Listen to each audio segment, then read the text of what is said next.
આજનો વિષય છે મારો પ્રિય ફૂલ. મારો પ્રિય ફૂલ ગુલાબ છે. ગુલાબના ઘણા બધા રંગો હોય છે, જેમ કે લાલ, પીળો, સફેદ, ગુલાબી અને ફૂલના પંખુડિયાને મનને છૂઈને દિલ ખુશ કરી દે છે.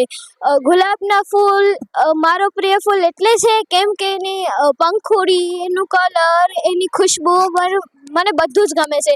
એમ તો દુનિયામાં ઘણા બધા ફૂલ છે, જેમ કે જાસૂદ, ગલગોટો, જાસૂદ અને કેમ કે બધાથી સારો આ છે કેમ કે એને ફૂલોનો રાજા પણ માની શકીએ છીએ ને.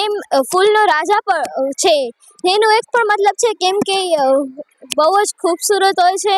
એનો ગુલાબ બહુ ખૂબસૂરત હોય છે ને. ઘણા બધા એવા હોય છે છોડો કે જેમ ગુલાબ અલગ અલગ રંગોના ઉગે છે જે છોડમાં.